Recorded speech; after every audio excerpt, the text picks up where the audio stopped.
Welcome to the Superpower Success Podcast. At Keystone, we believe exceptional organizations don't just happen. They are built by focused leaders that recognize their authentic leadership superpowers. Join us for a serious dose of inspiration.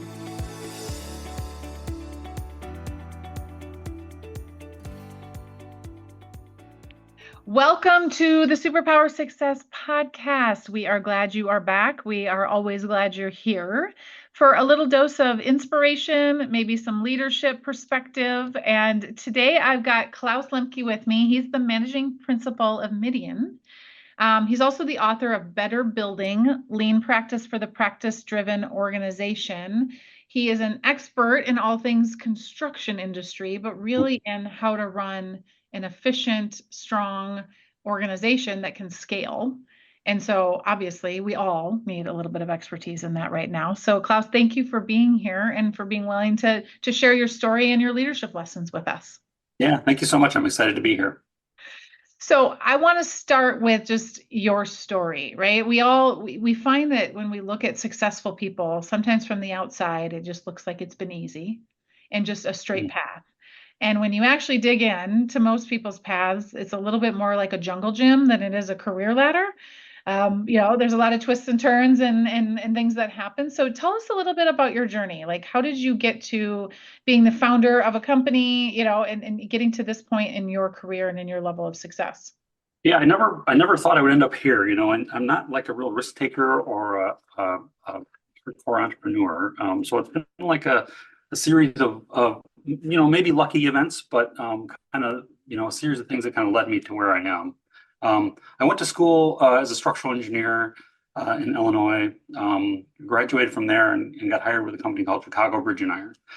And I was hired to do structural design work. So I thought this was going to be, my life. I was going to be an engineer, sit in an office. And I always say, thank God that Chicago Bridge and Iron had a program for everybody that they hired in the engineering world got to go through all the different parts of the company. So I did like 9 months or a year in the engineering office, which was where I was hired to be. And then they sent me off to the manufacturing shop for 3 months, where I got to see CBI builds heavy plate structures like water storage tanks, water towers, oil storage tanks, heavy pressure vessels. So it's a very heavy industrial kind of place.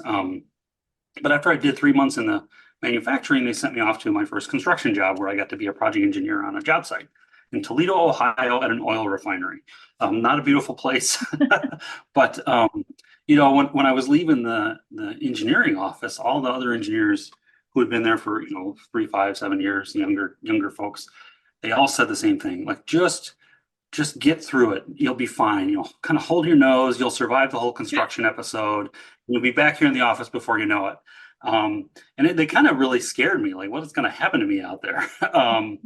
But honestly, I got to that job site, and I remember the first day with my shiny new lunchbox, and the job site foreman picked me up in the back of his pickup truck along with 6 other Boilermakers, and it was like, this is the place for me. It just felt so right for me. I mean, I wasn't like, I wasn't, I didn't fit in with the Boilermakers. I didn't have that rowdy lifestyle that they did, but I felt like here I'm making a difference. Every day, the stuff I'm doing is helping someone do their job.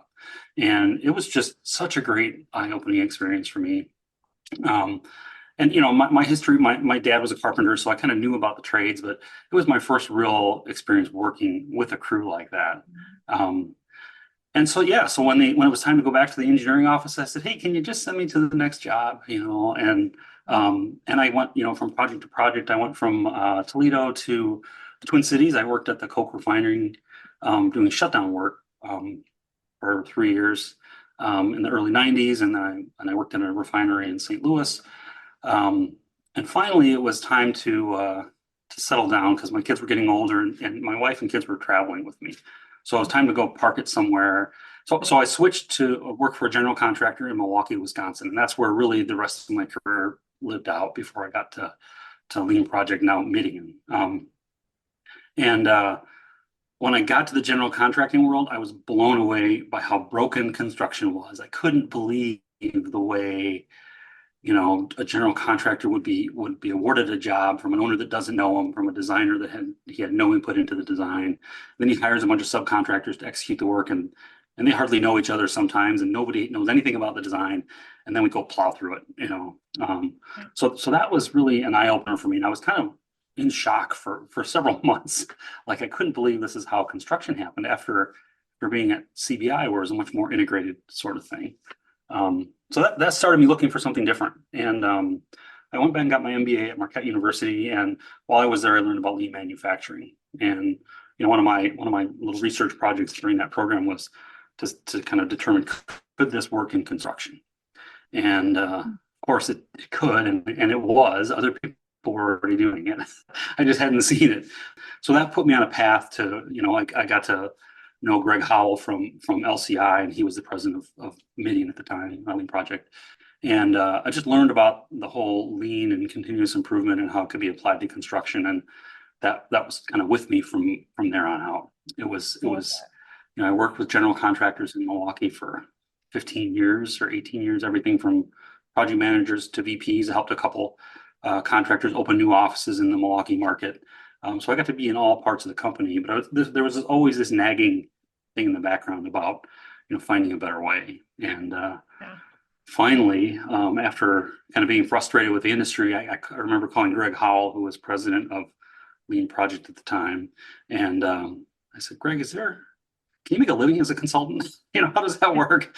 Yeah. And he was like, oh, I'm glad you called. We might need some help. And the company was kind of at a turning point, and they brought me in to kind of help manage the company. But that was 14 years ago now, and it's just been an amazing journey. Working with Greg and the other people at Lean Project, my partner Jason has just been great, and we get to work on projects that I never would have touched as a general contractor, just way more complex, way more challenging. It's been an awesome journey, and I feel very lucky to be where I am, to be kind of in this position to see so much of the industry.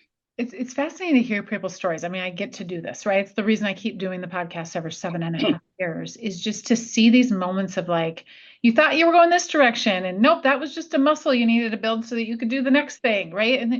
And I was speaking actually in Ohio at a college to a bunch of entrepreneur students last week. And they were like, there's so much pressure to like, I've got to figure it out now, and that's what I'm going to do for the rest of my life. And I'm like, I don't know a single successful person that I would deem really successful that is like gotten their degree and then that's all they've ever done is sit at a desk and do that kind of work. It doesn't exist. Yeah, we don't see that. We don't see that as we're in the journey, but afterwards it seems obvious. Like, of course, that wasn't going to be what I was going to do forever. Right. Right. So age brings a little clarity.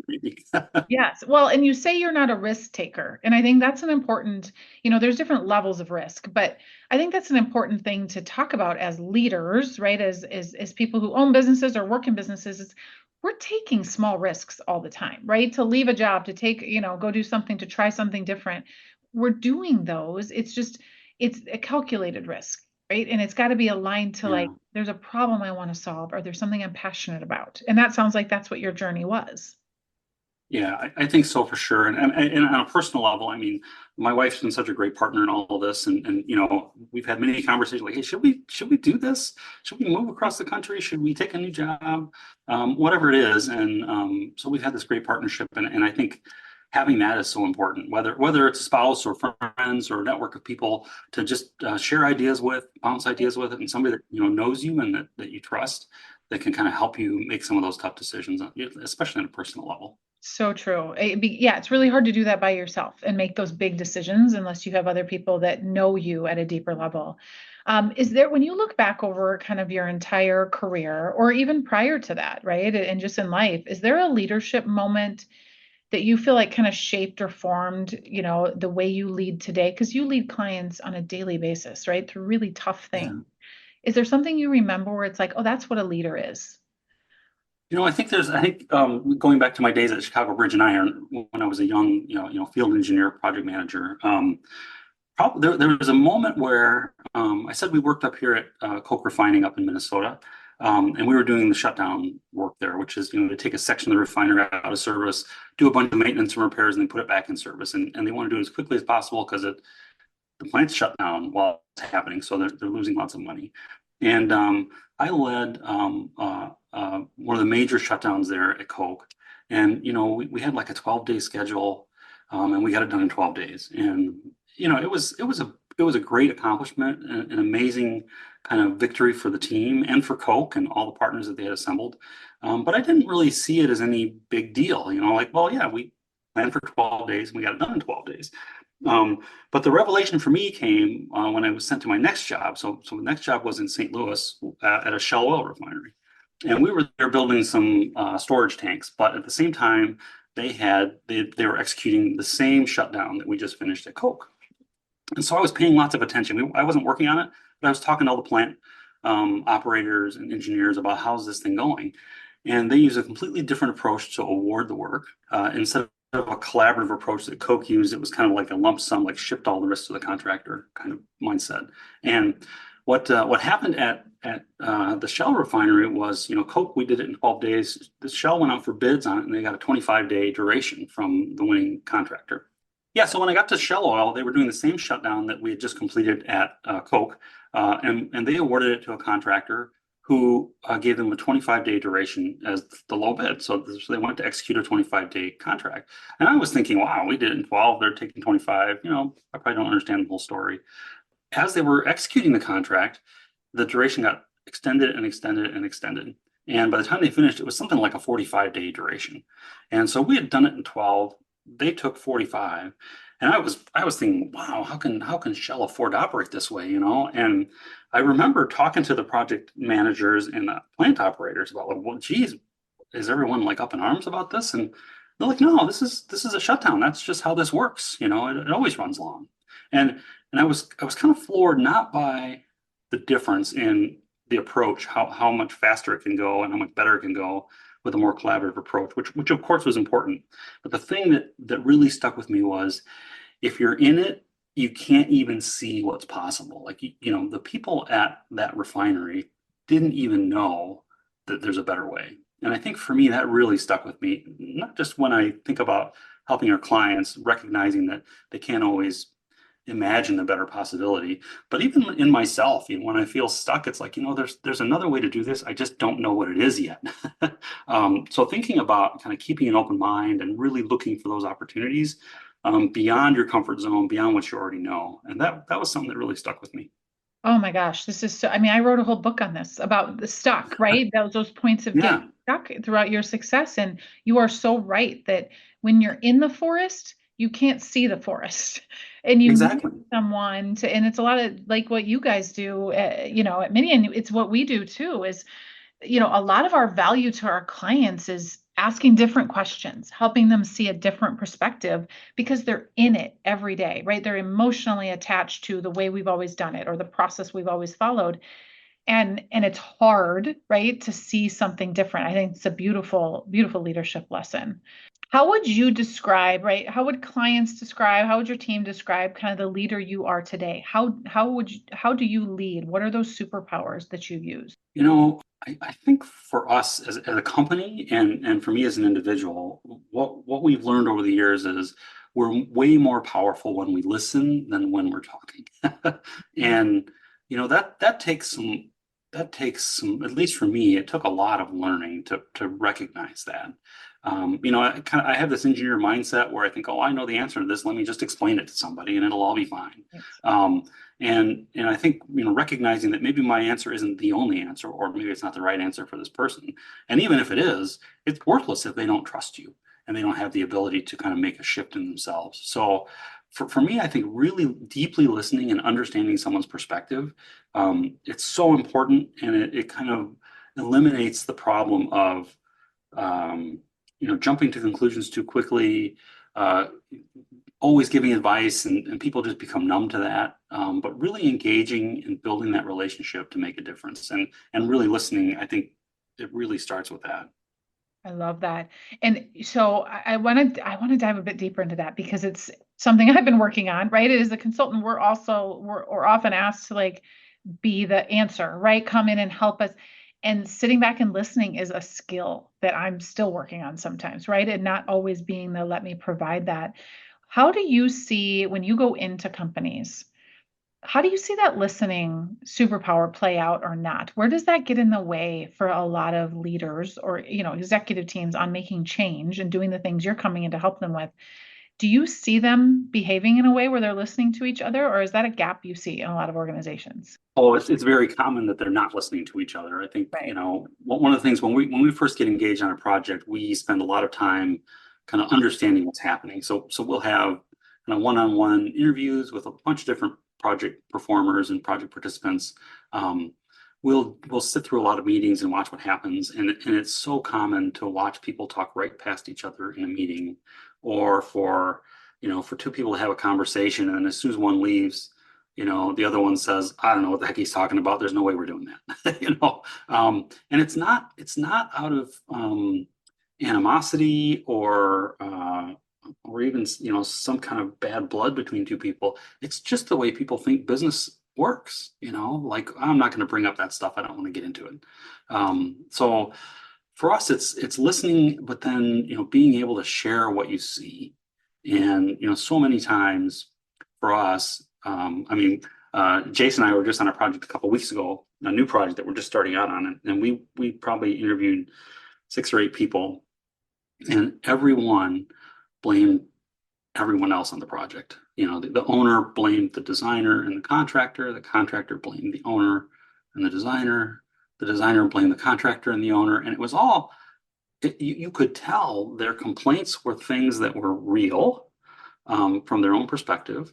They were hurting the job, and yet they had no tools or skills to do anything about it. Like they couldn't bring those things up in a constructive way. And I think that is such a barrier when people think, my choice is to not say anything or to start fighting. And there's a whole bunch of ground in the middle, that involves collaboration and, in a kind of joint effort resolving the problem. Like, why do we see this engineering issue so differently? Why do you think it has to be this way and I think it has to be this way? And but what's behind that? Like, why can't we just go work that out? So there's so much room for improvement when you can open those doors to really get real conversations to happen. And we see that, the downstream effect is a culture, which is what you're describing, right? Of where there are real performance impacts to what the business is capable of based on whether or not they can have those conversations, right? And they can have good, healthy discussion and positive conflict. They're going to have better ideas, right? That come out the other end of that. And so many, we see it too, so many organizations that unintentionally have created a culture where nobody says what probably should be said to challenge the idea and really make sure it's solid. I just think about the business results that are being impacted because of that. Oh, it can be catastrophic. And I think, kind of like my earlier example, the people who are in it either don't see it happening, and maybe everyone around them can see it happening, but they don't recognize it. Or they think this is just how it is. This is how construction works. This is how design projects work. It's just, we just fight and we get through it somehow, so yeah, it can be so detrimental to a project. And sometimes, projects can run right off a cliff with the people kind of watching it happen and not knowing what to do. So let's talk about this just because we're talking about the construction industry because that's where your expertise is in. But manufacturing is dealing with this. When we look at the labor crisis that's happening in these industries, it's only getting worse, right, over the next 7 to 8 years, and the numbers that we see. What would you say to a leader, an executive in manufacturing, construction, industries like this about how they need to think differently about that interaction, right? How they're leading the company. Like, what advice would you give them right now? Yeah, I think, we're not going to solve those problems with the same thinking that we've always used, right? And I think, one example is we work on a lot of very, very large projects. And I'm thinking about like the microchip industry. For years, we've been working on tool install projects in the microchip plants around the country and even around the world. And those projects, every generation of chips, the project gets bigger and bigger and bigger and more complex. And the same thing is happening right now with data centers. So, data centers used to be, a crew of 200 or 400 people would build a data center. Now it's maybe a couple thousand people. And as that crew gets exponentially larger, the methods that teams use to manage labor just break down. Like pretty soon there's just too many people to coordinate their work efficiently and for anyone to be able to understand what everybody's up to at the same time. So it takes a shift. It takes a shift in thinking about how we get our work done. And I think just like the labor shortage, is kind of forcing us to think about new approaches. And in the construction industry, we hear a lot of things about prefabrication, offsite fabrication, modularization, and those are all tactics that work to kind of move the labor demand away from a job site, especially on a data center where it's in the middle of the country and there's no one there. Right. Everyone who works has to travel. So, those kind of practical things work, but I think a shift in thinking about how humans coordinate work. Microchip projects we were working on, it's probably been 10 years ago now. There was this kind of revelation that more people does not make it go faster, and at some point it actually makes it go slower. So kind of releasing ourselves from that and thinking about, instead of moving with more people, how do we move more quickly in smaller batches with fewer people? And it's amazing how much friction can be removed when you kind of streamline the work that way, to the point where it actually requires fewer people as an outcome. And that's a big leap, because you talk to an owner who says, no, last time we had 2,000 people and we need 2,500 this time because we're trying to go faster. And it just doesn't work. And I think convincing people that there's a different way, or leading them to another way of thinking, is the challenge, because we only know what we've experienced in the past. So these other things seem scary and risky, but oftentimes that's where the solutions lie. Right. It's getting to what I hear you saying, and we talk about this a lot too, is it's getting to the root versus solving for the symptom, right? Yeah. For the pain that you feel. But the root is, again, we can take all these different approaches and do this or that, but are we solving for the fact that we still haven't fixed our ability to work differently, right? And to use our resources differently than we have in the past. And we can run both of those in parallel, but we need to be thinking about the progressive, what's coming, new ways, like you said, new ways of thinking, while we're also still doing what we're doing today. And that's hard for a lot of companies to run in that parallel environment of thinking for the future, but also knowing we've got what we have today, right? Or we have the knowledge or the approach that we've always had. And how do you help them? This is really around change, is how do you help them navigate that fear, right? To go to something different. What do you think's in the way for a lot of business leaders right now to make those big changes they know they need to make? It's funny. The way you worded that just reminded me. So in my book, Better Building, one of the concepts that I talk about is fearless experimentation. And the idea there is that as a company and as an individual, you have to design a way that you can try something new without betting the farm on it. So small cycles, short cycles, try something new, see if it works, confirm your assumptions about why it would work, and then go expand it. But I think so many times people feel like it's all or nothing. Like, oh, I have to completely change everything. And if it doesn't work, I'm out of a job. Maybe the company goes broke. Sometimes on these big projects, the consequences are enormous.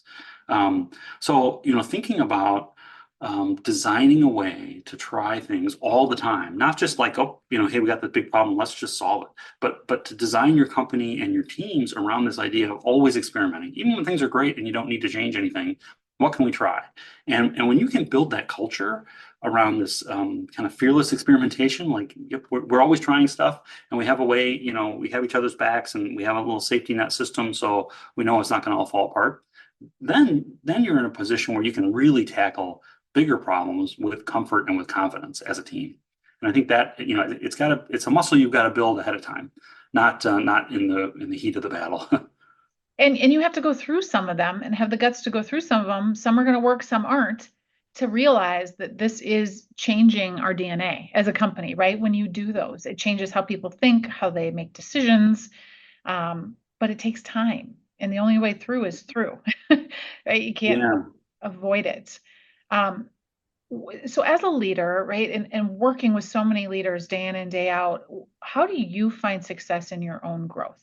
What do you do to make sure you're staying on top of what's next, right? Because your clients are like us, paying you to kind of see what's around the next corner. Yeah. What do you do to make sure you're on top of that? Yeah, I guess a couple things. I mean, so a big part of our business is based around something we call the language action perspective, which was developed by a guy named Fernando Flores years ago, and it really is focused on how people interact with each other to get things done. So recognizing that a conversation can create new possibilities, and a conversation can cause action to happen. So thinking about the dynamics between individuals is really central, and I think we're always studying and learning that piece of our business. Um, so many times companies call us and say, "Hey, fix this problem," and they don't recognize that it's a people problem, and every problem is a people problem, right? Because people are the only ones doing any work and getting things done. So I think that's one part is really continuing to grow personally in that language action perspective. My partner Jason Klaus is actually in the middle of getting his PhD in kind of applying those concepts to construction. So it's a big part of what we think about the growth of the company. And the other part probably comes from some advice that I always give clients. A lot of times, like on this project I was on a couple of weeks ago, where everyone's blaming everyone else. We kind of try to get people to stop and think like, so let's assume no one else is going to have a revelation and have an overnight shift in who they are. In that world, what can you do differently, you personally? And what that thinking does is it gets you down to the core of the things that you actually have control over that you can do very easily, the shifts you can make to influence the people around you. When I think about myself, I often, try to boil it down to, so what should I do here? Not what do I need from somebody else, but what moves can I make myself to cause a shift? And I think that's the most powerful tool we have as individuals. And it's surprising how when you see one person change the way they behave or the way they think, it can so rapidly have a domino effect through an entire team. And it can go good or bad, but if someone's kind of having a shift in a new direction to say, maybe we should focus on learning to trust each other, or maybe we should focus on really sharing, what we see out there rather than keeping it to ourselves. That can be infectious, and it can make a team so much more powerful so quickly. And I I, think about that for myself too.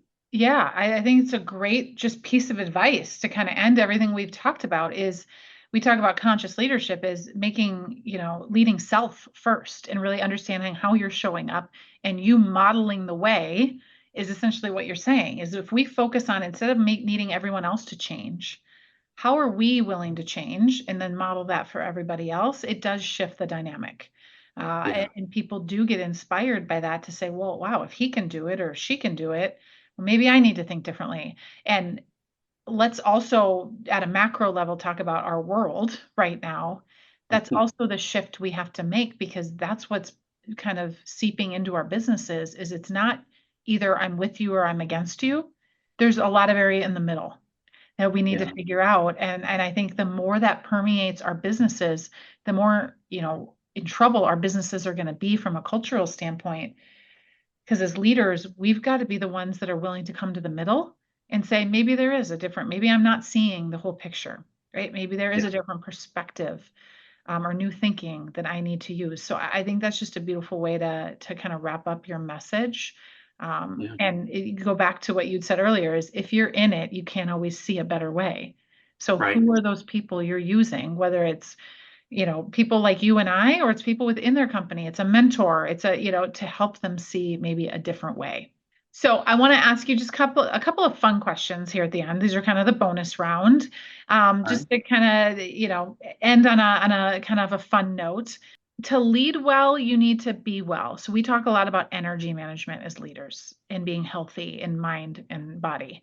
What's something you consistently do to manage your own energy?